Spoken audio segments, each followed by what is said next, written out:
일단은 저는 개발이 쉬워진다, 생산성을 올려주는 개발자 도구 툴이라는 주제로 발표를 하게 된 넥슨 인프라 기술팀 홍진우라고 합니다. 잘 부탁드립니다. 먼저 제 소개부터 할게요. 저는 마비노기실에서 2017년 4월까지 뭐 컨텐츠나 라이브 업무나 그런 걸 담당했었고요. 이제 넥슨 인프라 기술팀에서 현재까지 개발자 도구 툴 뭐 이런 거를 개발을 하고 있습니다. 발표 목적에 대해서 설명을 드리면요. 이번에 저희 팀에서 개발한 툴을 한번 좀 소개를 하고 싶고요. 여기에 이걸 만든 경험을 한번 좀 나누고 싶어요. 그리고 일을 하시면서 생산성을 올리기 위해서 좀 많이 고민을 하시는 분들, 버그를 빨리 잡고 싶으신 분들, 이런 분들한테 좋은 참고 자료가 되었으면 그런 마음에서 발표를 하게 되었습니다. 발표 대상은 버그를 빨리 잡고 싶으신 분, 생산성을 높이고 싶으신 분이고요. 뭐 프로그래머가 아니어도 들을 수 있도록 최대한 세션을 구성해 봤습니다. 물론 프로그래머 이야기가 좀 포함되어 있긴 하지만요. 일단 전 목차를 이렇게 구성했고요. 본격적인 얘기에 앞서 한 가지 제가 질문을 드려볼게요. 어떻게 해야지 버그를 빨리 쉽게 잡을 수가 있을까요? 질문을 바꿔볼게요. 왜 버그는 잡기가 어려울까요? 다른 질문을 해볼게요. 버그란 무엇일까요? 제가 나무위키에서 좀 긁어왔는데요. 원하지 않은 결과가 나오지 않으면 버그라고 합니다.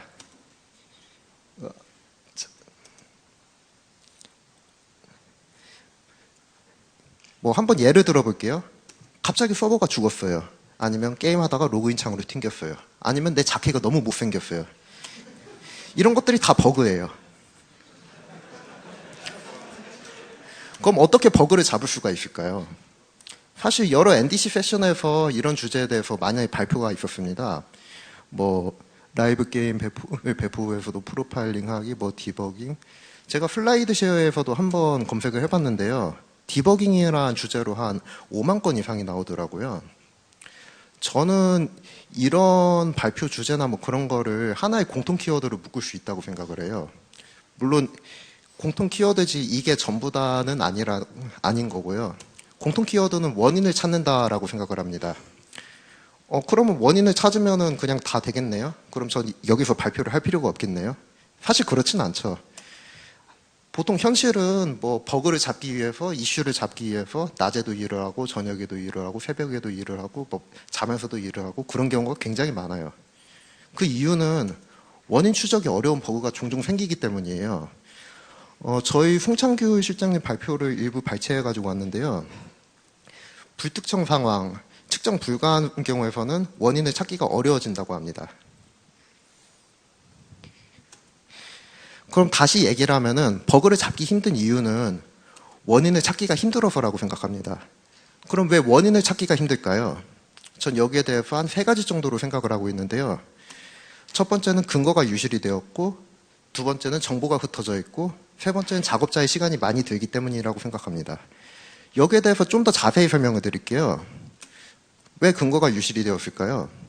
근거를 확보하기 위해서는 툴을 붙여야지 수집이 가능한 경우가 많아요.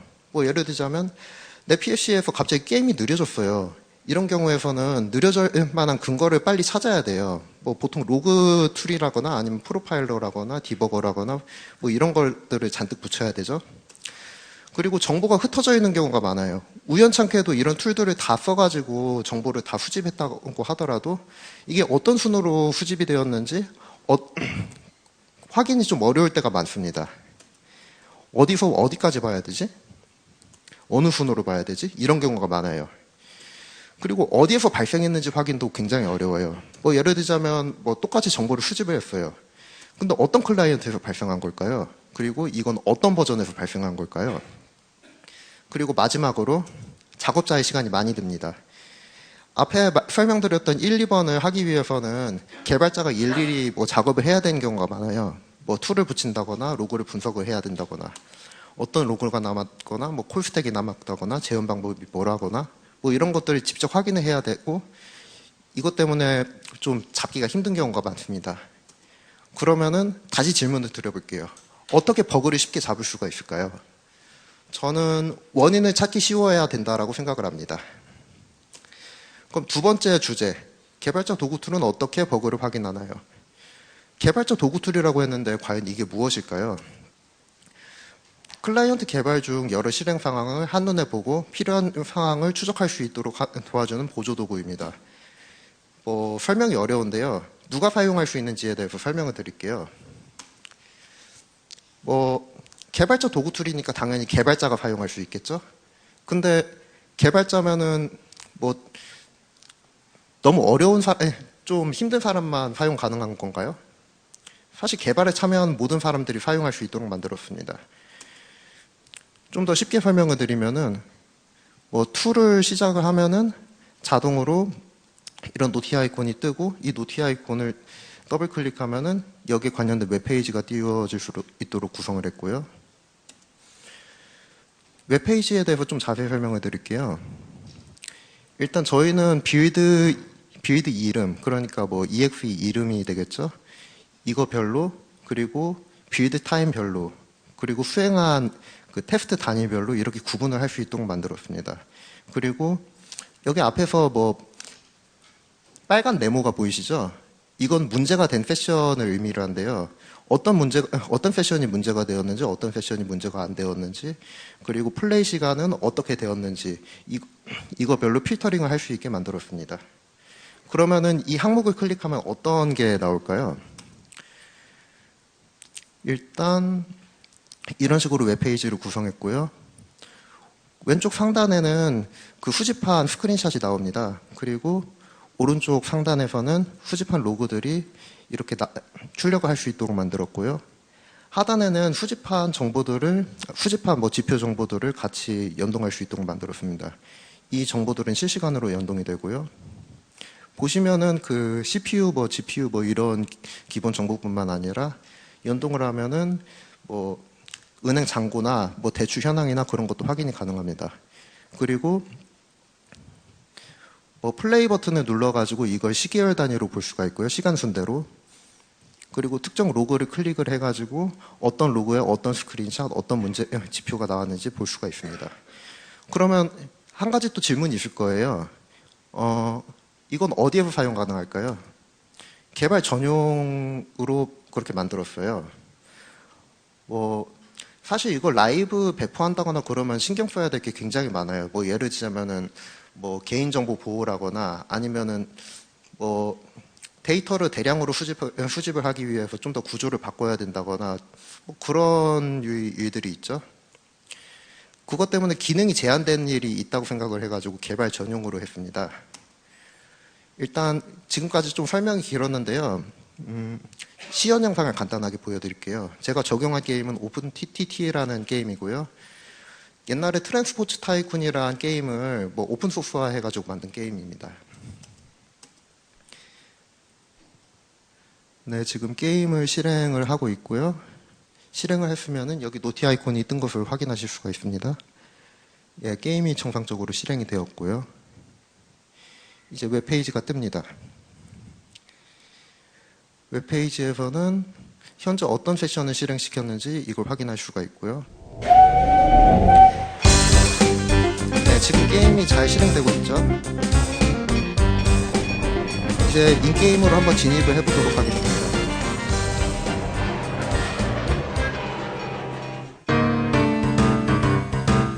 지금 그 상황들이 스크린샷으로 그대로 찍히는 걸 확인할 수가 있고요.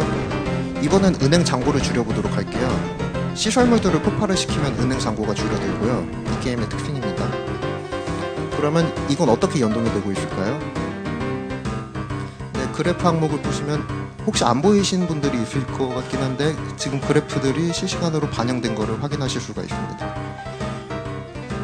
이번엔 게임을 한번 터트려 보도록 하겠습니다.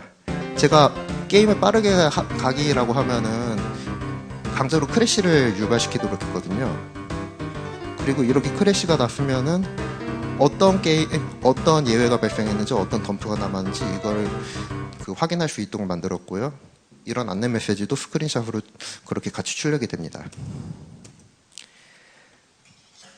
그러면 세 번째, 개발자 도구 툴은 어떻게 만들었나요? 여기에선 약간 주의사항이 있습니다. 지금부터는 약간 프로그래밍 이야기가 들어가고요. 비프로그래머 분들은 약간 지루한 얘기가 될 수가 있어요. 이 점 양해 부탁드리겠습니다.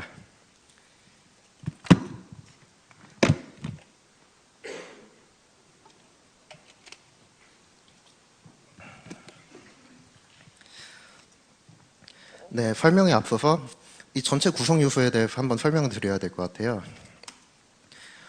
저희는 패치 서버라는 게 있어요.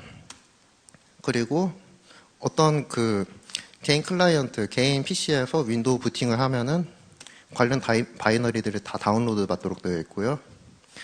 만약에 이 개발자 도구 툴이 연동된 클라이언트를 실행시킨다라고 하면은 그 개발자 도구 툴 모듈에서도 뭐 메시지가 갈 거고요. 각각의 플러그인 쪽에서도 메시지가 가고요. 메시지는 네임드 파이프 형태로 구현을 했습니다. 그리고 이런 정보를 일괄 수집해서 수집 서버로 보내는 구조입니다. 스펙에 대해서 간단하게 설명을 드릴게요. 일단 웹 서버, 뭐 런처, 패치 서버 이런 거는 그 파이썬 기반의 플라스크 웹 프레임워크를 사용했고요. DB를 사용할 수 있게 하기 위해서 SQL 알케미, 그리고 그 윈도우 환경에서도 파이썬 설치 없이 실행이 가능하도록 파이 인스톨러라는 패커를 사용했습니다. 뭐 윈도우 서비스는 단순 그 단넷 프레임워크를 사용했고요. DB는 SQLite라는 파일 DB를 사용했습니다. 뭐 웹 프론트엔드는 그냥 기본 jQuery고요. 모듈은 그냥 저희 쪽에서 자체 개발을 했습니다. 어떤 분들은 이렇게 얘기하실 수가 있을 거예요. 이거 너무 최소 사양 아니냐? 이거 누구나 만들 수 있는 거 아니냐? 예, 맞습니다. 사실 대부분의 개발 환경에서 돌아가게 하는 게 목적이고요. 지금은 대부분의 윈도우 환경에서 돌아가게 하는 게 가장 큰 목적입니다. 그리고 앞에 말씀드렸던 것처럼 누구나 만들 수가 있어요. 수집에 대해서 사용한 기술에 대해서 설명을 드리려고 하는데 이거는 자세히 설명은 안 드릴게요. 여기까지 그 설명을 드리면 좀 발표 시간이 너무 길어질 것 같아서요. 저는 리소스, 뭐 로그, 파일 정보를 수집하기 위해서 이런 기술을 쓰고 있고요. 자세한 구현 방식은 어펜딕스 쪽에 넣어놨습니다. 만약에 구현 방식에 대해서 질문이 있으신 분들은 그 끝나고 그 질의응답을 해주시면 더 좋을 것 같아요. 그러면 이건 과연 어떻게 만들었을까요? 앞에서 그 버그를 찾기 힘든 이유에 대해서 설명을 드렸는데요. 이 부분을 해결할 수 있도록 많이 노력을 했어요. 먼저 근거의 유실은 상주형 모니터링이라는 기술을 넣었고요. 정보의 분산 해결은 시간순, 테스트 단위로 정보를 볼 수 있도록 그 프레임워크를 구성했어요. 그리고 작업자의 시간 소요 해결은 빠른 기능 확장, 사용자 SDK를 만들었고, 그리고 실시간 확인이 가능하도록 만들었습니다. 먼저 근거의 유실을 막기 위해서 상주형 모니터링을 어떻게 구현했는지를 말씀드릴게요. 상주형 모니터링 말이 좀 어려운데요. 그냥 개발자가 인지하지 못해도 자동으로 정보를 수집하는 동작을 의미합니다. 왜 이런 게 필요할까요? 앞에서 그 툴을 수동으로 붙여야 된다고 말씀을 드렸죠. 보통 그 툴이 한두 개도 아니고 이런 것들을 개발자들이 직접 붙이고 그러면은 근거가 유실되는 상황이 반드시 발생할 거예요. 이런 개발자의 뭐 소요를 줄이기 위해서 그래서 항상 모니터링을 할 수 있도록 만들었고요. 이것을 구현하기 위해서 앞에서 말씀드렸던 것처럼 윈도우 서비스가 부팅을 할 때 관련 수집 서버들을 미리 실행시킬 수 있도록 만들었고요. 모듈단에서는 저희가 개발자 도구 툴 모듈 이름을 사이드킥이라고 명칭을 하는데요. 사이드킥이란 모듈 스타트 API를 호출을 하면은 관련 플러그인들을 호출을 하고요. 이 플러그인들은 그 사이드킥하고 아무 연관관계 없이 각각 전송 모듈 쪽으로 뭐 수집된 정보를 전달합니다. 수집된 정보는 그냥 JSON 형태의 문자열이고요.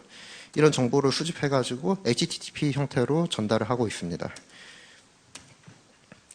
이번엔 정보의 분산 해결에 대해서 어떻게 해결했는지를 보여드릴게요. 일단 시간 순으로 정보를 볼 수 있도록 인터페이스를 구성했어요. 먼저 시간 순으로 정보 보기란 무엇일까요?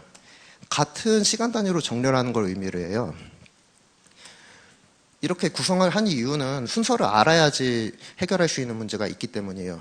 뭐 예를 들자면은 뭐 데드락이 발생했다거나 아이템 복사가 발생했다거나 인게임 진입에 실패했다거나 뭐 이런 부분은 그 재현 순서가 있어야지만 그 확인이 가능한 문제이거든요. 그러면 이것을 어떻게 가능하게 했나? 그 UTC 시간 단위로 그 인터페이스를 구성했고요. 뭐 시계열 단위로 확인할 수 있도록 웹 인터페이스를 구성했습니다. 좀 더 자세히 보여드릴게요. 일단 타임라인 순으로 타임라인을 선택할 수 있도록 일단 만들었고요. 그리고 시간 순으로 로그를 정렬할 수 있도록 만들었고, 어떤 그래프를 선택을 했을 때 해당 위치로 이동을 한다거나 반대도 가능하고요. 좀 더 시연 영상을 보여드려서 자세히 설명을 드리면요. 일단 플레이 버튼을 눌러가지고 현재 스크린샷이나 뭐 그래프들이 어떻게 흘러가고 있는지 이거를 보실 수가 있고요. 네, 속도를 빠르게 했다가 일단 멈췄습니다. 그 다음에 그래프를 선택해서도 어떤 일이 있었는지 확인이 가능하고, 뭐 로그를 선택해서도 가능하도록 일단 만들었습니다. 그 다음에 두 번째로 설명드릴 거는 테스트 단위로 정보를 볼 수 있도록 인터페이스를 구성했습니다. 먼저 테스트 단위란 무엇일까요? 테스트가 시작될 때부터 종료될 때까지를 의미를 해요. 그럼 왜 이렇게 테스트 단위로 구성을 해야 되냐? 테스트 단위로 했을 때 알 수 있는 정보가 많기 때문이에요. 뭐 예를 들자면은 이 테스트 단위에서는 어떤 빌드 버전을 가지고 있냐, 어떤 상태를 가지고 있냐, 어떤 실행 시간은 몇 분 실행시켰냐, 뭐 이런 걸로 카테고라이징을 할 수가 있다는 거죠. 제가 간단한 그림을 가져왔는데요. 이것을 가능하게 하기 위해 가지고 그 세션이 만들어진 다음에 항상 로그를 수집할 수 있도록 만들었습니다. 뭐 혹자는 이거 그냥 세션 만들었네, 만들고 수집하는구나, 그렇게 생각하실 수가 있을 것 같은데, 예, 만약에 이거를 직접 구현하는 입장에서는 이 세션을 만들고 해제하고 이게 중요하다고 생각합니다. 왜냐하면은 어떤 테스트에서 어떤 일이 있었는지 거기에 대해서 마킹을 하는 게 나중에 정보를 취합해서 볼 때 더 중요하거든요.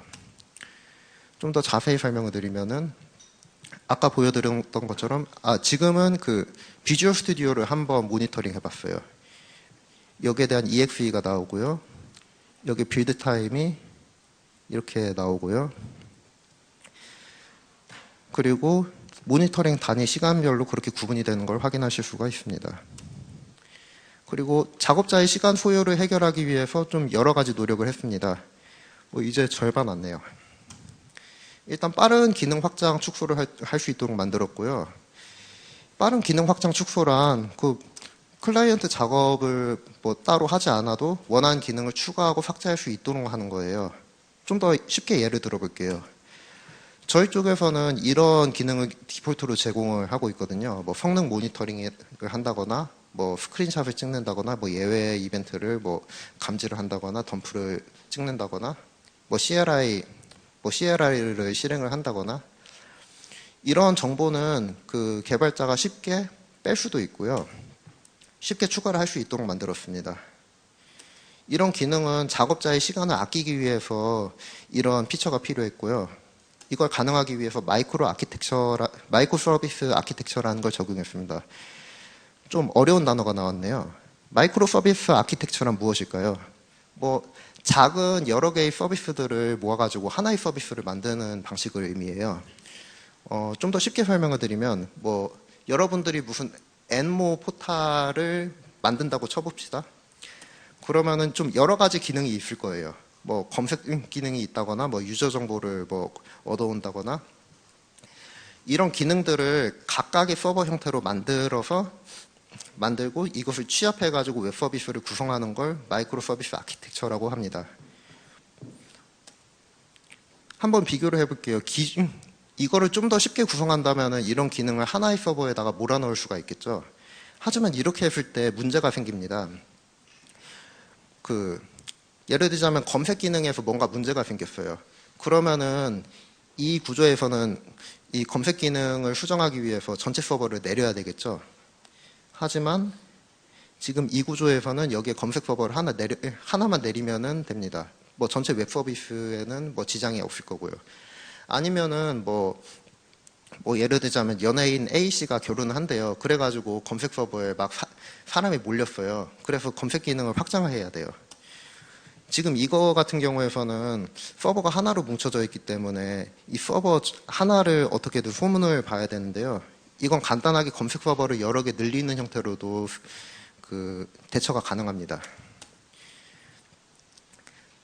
마이크로 서비스 아키텍처, 아까 전에 좀 장점에 대해서 설명을 드렸는데요.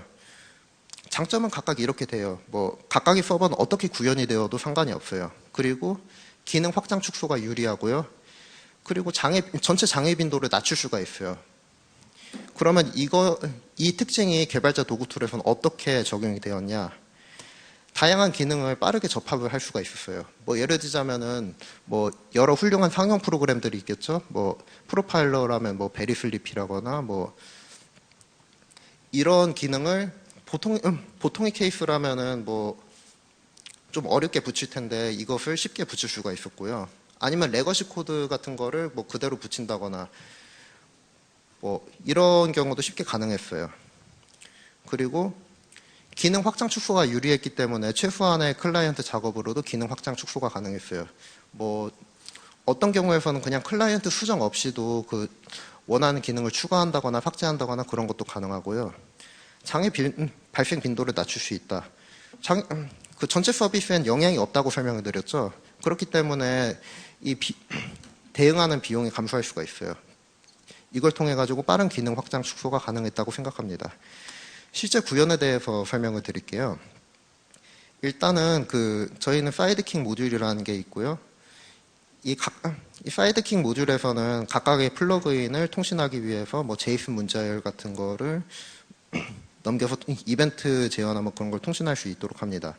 그리고 각각의 플러그인에서 뭐 사이드킥 모듈이나 뭐 그런 거 거치지 않아도 직접 후지 서버로 데이터를 전달을 할 수가 있고요. 여기에서 중요한 거는 단방향으로 간다는 거죠. 만약에 여기에서 어떤 플러그인을 추가한다거나 삭제한다거나 그런다고 하더라도 전체 수집 기능에 문제가 생기진 않았어요. 적용 예시에 대해서 설명을 드릴게요.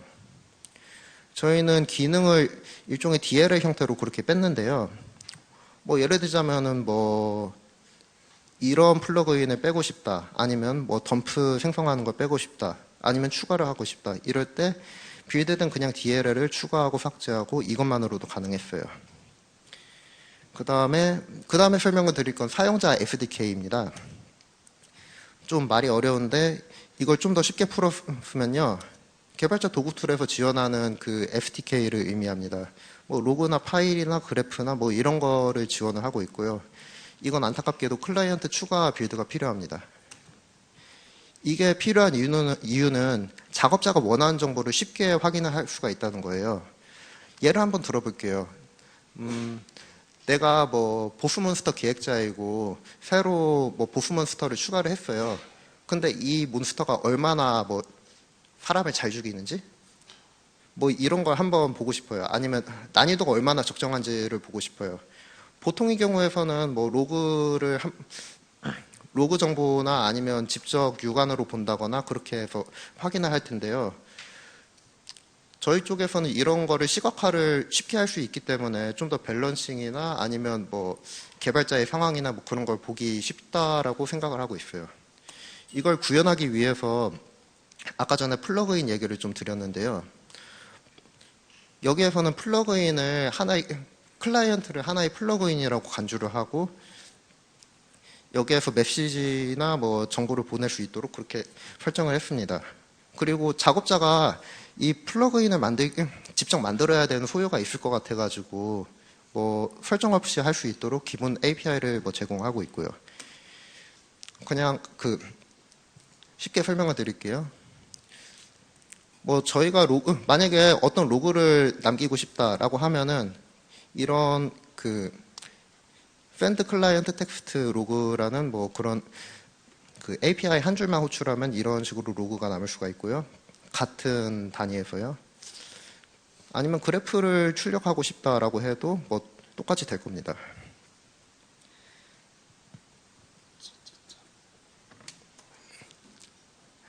마지막으로 실시간 확인에 대해서 설명을 드릴게요. 실시간 확인, 아까 전에 시연 영상에서도 잠깐 보셨는데요. 플레이 상황과 모니터링 상황을 동시에 보는 것을 의미합니다. 이 실시간 확인이 필요한 이유는 문제 상황을 빠르게 검증할 수 있기 때문이에요. 뭐 예를 들자면은 뭐 테스트 하다가 클라이언트가 뭐 크래시가 발생했어요. 아니면 FPS가 느려졌어요. 아니면 뭐 응답 없음이 발생했어요. 이런 문제가 발생했을 때 어떤 로그가 남았는지 이 당시 뭐 CPU나 메모리나 이런 거는 어떤 상황인지 이런 걸 쉽게 알 수가 있겠죠. 뭐 스크립트, 뭐 기획자가 스크립트를 만지는 경우도 아마 비슷할 거예요. 뭐 내가 어느 함수를 잘못 써가지고 뭐 던전이 꼬였지? 뭐 이런 것도 확인이 가능할 것 같고요. 뭐 안정성 문제도 빠르게 확인할 수가 있겠죠. 보통 제가 예로 들고 싶은 건 메모리 리기나 아니면 최적화 이유, 뭐 성능 향상, 뭐 하락 뭐 그런 건데요. 보통 성능 향상 하락 뭐 그런 것을 확인하기 위해서 뭐 보통의 경우는 인라인 프로파일러, 그러니까 코드에다가 프로파일러 같은 걸 직접 심어가지고 뭐 성능 향상 하락을 측정한다거나 아니면은 뭐 일반 프로파일러 툴을 사용한다거나 뭐 그럴 텐데요. 이런 거를 실시간으로 볼 수 있다는 게 좀 장점이 될 것 같아요. 이걸 가능하게 하기 위해서 최적화 작업을 했습니다. 약간 좀 지루하신 분들이 많은 것 같은데요. 제가 하나 문제를 내볼게요. 세상에서 응답성이 제일 빠른 서버는 무엇일까요? 예, 맞습니다. 저희는 서버 응답성을 높이기 위해서 로컬 웹서버 기반으로 그 서비스를 구성했고요. 뭐 당연한 얘기겠지만 응답 시간이 줄어드니까 그만큼 응답 속도가 더 빨라졌겠죠. 그리고 그 보여줘야 되는 그 데이터가 많아져도 느려지지 않아야 되는 게 문제였어요. 이걸 해결하기 위해서 지연이 발생할 만한 뭐 기능들은 별도 서버로 그렇게 뺐습니다. 여기에서 한번 예시를 보여드리고 있는데요. 뭐 만약에 뭐 아까 전에 보셨던 것처럼 스크린샷을 뭐 보여준다거나 아니면은 뭐 영상 재생을 한다거나 이런 기능을 사용할 때 그 네트워크 리소스나 아니면 네트워크 리소스는 아니고요. 서버의 리소스를 많이 사용하게 되거든요. 하지만 이런 그 기능들은 그 파일 단위로 하지만 이런 것들은 파일 단위로 분리가 가능하기 때문에 별도의 서버에서 응답을 할 수가 있도록 만들 수가 있었습니다. 뭐 만약에 뭐 리소스 서버가 한계가 있다라고 하면은 쉽게 스케일아웃, 스케일인 뭐 그런 것도 가능할 것 같고요. 그리고 여러 테스트가 동시에 진행돼도 느려지면 안 됐어요. 그걸 가능하게 하기 위해서 테스트 단위로 DB를 분리를 시켰습니다. 아까 전에 그 테스트 단위에 대해서 설명을 드렸는데요. 저희는 여러 테스트가 그 동시에 실행된다고 하더라도 느려지지 않도록 하는 게 목적이었고요. 그래서 테스트 단위별로 각각의 DB를 분리를 했어요. 뭐 파일 DB죠. 그것 때문에 DB 병목이나 뭐 그런 현상은 좀 막았다고 생각을 해요. 그리고 마지막은 아니고요. 그리고 클라이언트 상태가 나빠도 정보를 수집을 할 수가 있었어야 됐거든요. 뭐 예를 들자면은 클라이언트 내에서 그 어떤 모니터링 기능을 만든다라고 쳐볼게요.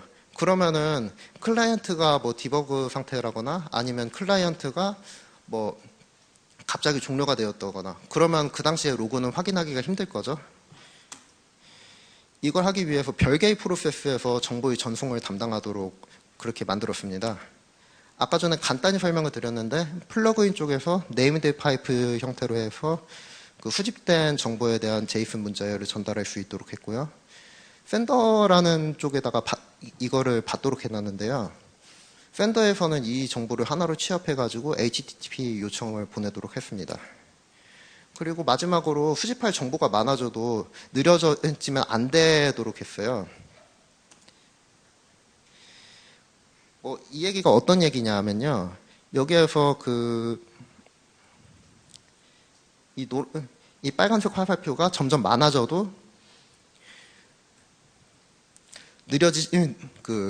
웹 서비스에 문제가 없었어야 됐다라는 얘기고요. 이걸 가능하기 위해서 수집 정보를 그냥 같은 성격별로 뭐 예를 들자면 뭐 로그면 로그, 뭐 프로파일러는 프로파일러 이런 형태로 정보를 묶어서 전송했어요. 이게 가능했던 이유는 각각의 로그가 순서에 종속이 되어 있지 않기 때문이에요. 어떤 순으로 보내도 상관이 없기 때문에 뭐 결국 데이터만 다 취합이 되면 만삭 오케이라는 거죠. 네, 지금까지 해가지고 개발자 도구 툴을 어떻게 만들었는지에 대해서 설명을 드렸습니다. 그러면은 좀 몇 가지 의문들이 있으실 것 같은데요. 현재까지 설명드렸던 개발자 도구 툴을 어떻게 좀 더 잘 사용할 수 있는지 거기에 대해서 좀 설명을 드리도록 할게요. 일단 피드백을 좀 받았는데 이렇게 개발하고 한 2가지 정도의 의견을 받았어요. 먼저 이거 공유는 어떻게 하냐, 그리고 연동을 해야 되는데 이게 너무 불편하다, 연동 안 하고 쓸 수 있냐, 이런 의견을 받았거든요. 그래서 먼저 하나하나씩 좀 설명을 드리도록 하겠습니다. 먼저 공유는 어떻게 하는지 거기에 대해서 설명을 드릴게요. 저희는 아카이빙 서버라는 공유 서버를 하나 두고 있고요. 세션 단위로 이걸 공유를 할 수 있도록 만들었습니다. 만약에 어떤 세션을 전달을 했다라고 하면은 서버에서는 그냥 해시키 단위로 정보를 얻어올 수 있도록 했고요. 그리고 실제로 이 데이터를 가져올 때는 해시키 단위로 정보를 쿼리하고 받아올 수 있도록 했습니다. 혹시 어떤 분들은 이 서버가 없으면 어떻게 하냐 그렇게 생각을 하실 수가 있는데, 이런 경우를 대비를 해가지고 zip 파일로도 임포트, 익스포트가 가능하도록 일단 만들어 놨습니다. 간단하게 시연 영상을 보여드리면요. 네, 지금 내보낼 세션을 선택을 하고 공유 서버에 업로드를 했습니다. 그러면은 해시키가 발급이 되었고요. 그럼 이 해시키로 한번 세션을 가져와 보도록 하겠습니다. 네, 직접 입력이 가능하고요. 복사해서 가져왔습니다. 여러 개의 세션에 대해서도 가져올 수 있도록 했어요.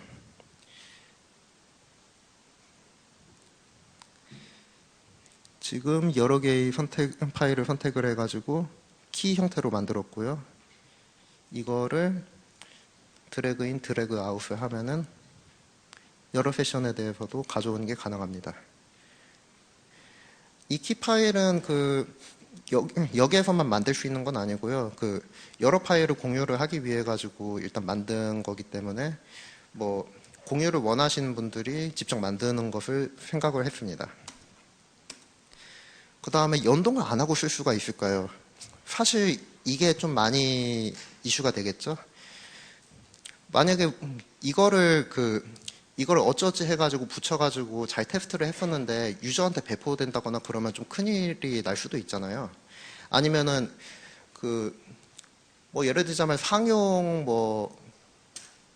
프로그램, 서버 그런 거를 한번 모니터링을 해보고 싶은데 연동을 하기가 좀 힘든 상황이 있을 수도 있을 거잖아요. 그래가지고 연동을 안 하고 쓸 수 있는지를 한번 확인을 해봤는데요. 어쩌지 가능은 하더라고요. 일단 저는 이런 식으로 한번 구성을 해봤고요. 어떤 모니터링 프로그램을 만들었고 여기에서 어떤 대상 PID를 얻어가지고 사이드킥이 붙은 개발자 도구 툴이 붙은 프록시 프로세스를 한번 실행시키도록 했습니다. 그리고 플러그인 쪽에서는 직접 모듈에 붙지 않아도 정보를 수집할 수 있는 게 굉장히 많았거든요. 스크린샷이라거나 로그라거나 리소스 모니터링이라거나 여러 가지 상황에 대해 가지고 정보 수집을 할 수가 있었습니다. 연동하지 않았고요. 연동 없이요. 그리고 각각의 정보를 수집하도록 만들었습니다. 일단 시연 영상을 보실 건데요. 저는 어떤 걸 선택할까 좀 고민을 하다가 파워포인트를 한번 붙여봤어요. 네, 지금 떠 있는 거 확인하실 수가 있고요. 간단하게 제가 툴을 만들어 봤습니다. 파워포인트를 모니터링을 시작하겠습니다. 네, 아까 말했던 프록시 프로세스가 떴고요. 더블 클릭해가지고 현재 모니터링 상황을 보도록 하겠습니다.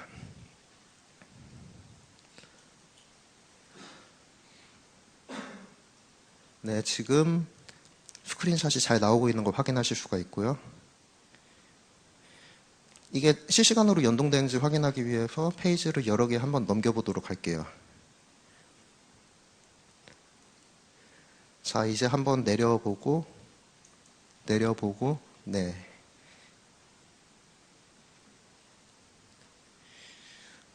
현재 리소스 모니터링 정보하고 수집된 스크린샷이 같이 화면에 나오는 것을 확인할 수가 있습니다. 이런 식으로 구성을 했고요. 지금까지 좀 여러 얘기를 좀 두서없이 했는데 제가 정리를 한번 할게요. 빠르게 버그를 잡기 위해서는 무엇을 해야 될까요? 전 이렇게 생각을 하거든요. 근거의 유실을 막고 정보를 모으고 작업자의 시간을 아껴야 된다고 생각을 합니다. 그리고 이거는 두 가지 케이스에 대한 질문이 될 것 같아요. 개발자 도구 툴은 어떤 사양을 가지고 있어요? 거기에 대한 질문이 될 것 같기도 하고요. 개발자 도구 툴을 만들기 위해서는 무엇을 지켜야 되나요? 이런 질문이 될 것 같기도 해요. 일단 정리를 하면은 빠른 이슈 파악이 중요하고요. 이걸 가능하기 위해서 상주형 모니터링, 실시간 모니터링, 빠른 기능 확장, 사용자 SDK 그런 기능들을 지원을 해야 되고요. 정보의 구분을 하기 위해서 웹 인터페이스를 잘 구성을 해야 됩니다. 네, 여기까지가 제 발표이고요. 들어주셔서 감사합니다.